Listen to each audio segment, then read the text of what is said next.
11 septembre. Une fusion atomique?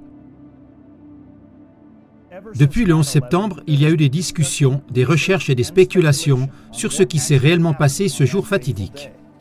Bush et Blair ont rejeté la faute sur 19 musulmans qui ont piloté des avions de ligne contre les tours jumelles et le Pentagone. Musulmans qui tous étaient dirigés par un autre musulman depuis une grotte en Afghanistan. Peu de gens aujourd'hui, s'ils y ont réfléchi, croient encore à la version officielle des événements.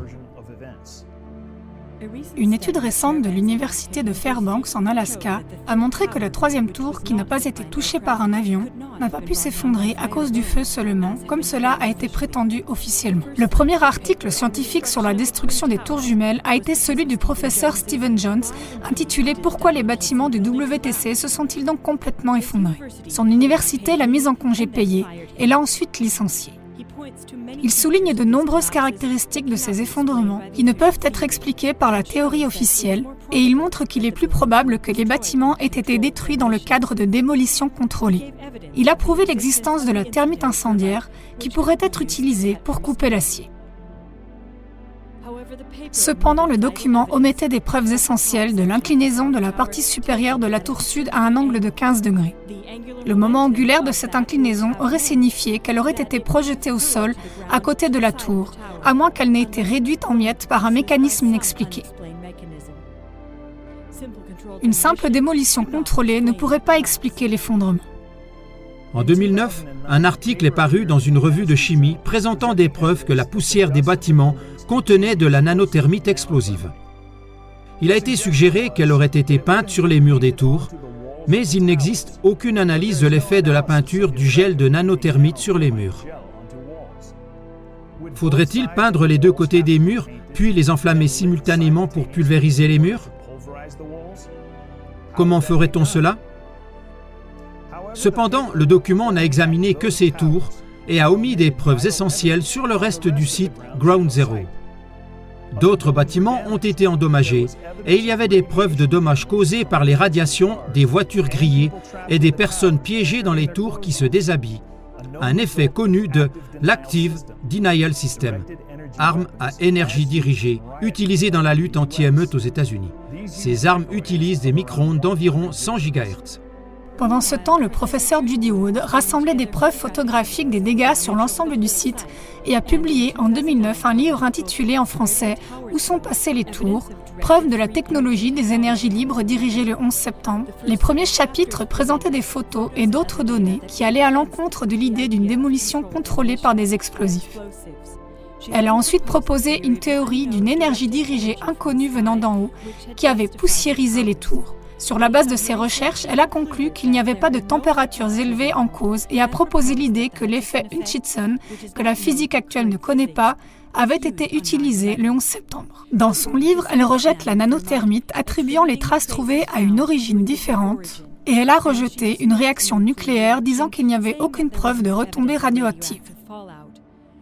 Cependant, il n'y a eu aucune analyse et aucune réflexion sur des types de dispositifs nucléaires, qu'il s'agisse de fission ou de fusion, en surface ou sous terre, d'armes nucléaires tactiques ou de fusion atomique.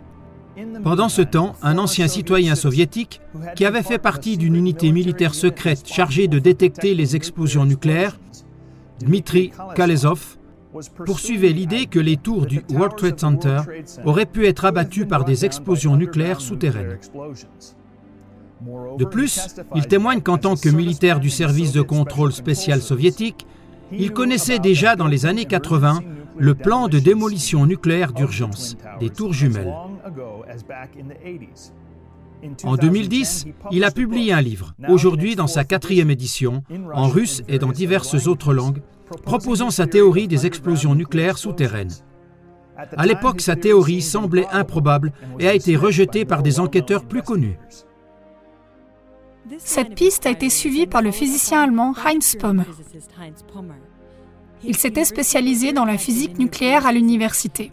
Il a étudié les essais nucléaires souterrains et est arrivé à la conclusion qu'un tel dispositif nucléaire pouvait effectivement expliquer la plupart des phénomènes inexpliqués du 11 septembre, bien qu'il y ait un ou deux problèmes. Il a ensuite modifié la théorie en proposant non pas une explosion nucléaire en tant que telle, mais une fusion nucléaire.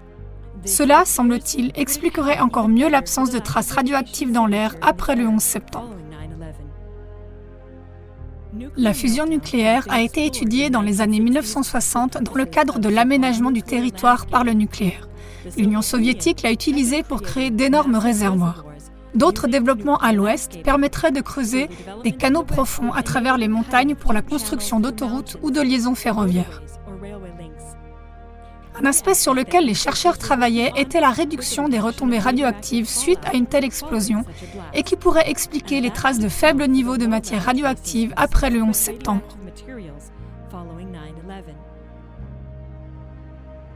Les politiciens étant préoccupés par l'acceptation du public, les recherches ont été relativement discrètes. Bien entendu, l'industrie nucléaire et le monde universitaire en auraient été informés. Heinz Pommer a présenté ses données techniques sur son site web et il a donné des conférences publiques au cours de ce développement. Il vient de publier un livre novateur en anglais avec des contributions de plusieurs autres physiciens sous le titre The Ground Zero Model. À la bonne échelle, tout devient simple. C'est l'idée centrale de Heinz Pommer dont il fait la promotion dans son livre. Sur la bonne échelle, on peut voir les connexions majeures qui vont jusqu'au chantage nucléaire contre une société civile, écrit-il.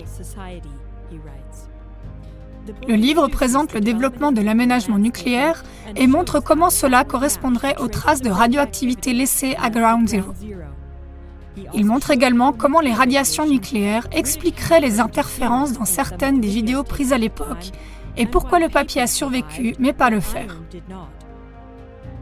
Il donne quelques détails sur le modèle lui-même avec des réactions nucléaires souterraines à combustion lente, entraînant des vents à haute température qui font jaillir les cages d'ascenseurs et pulvérisent une grande partie des matériaux de construction. Il écrit également que les universités sans âme ont fermé les yeux sur les preuves.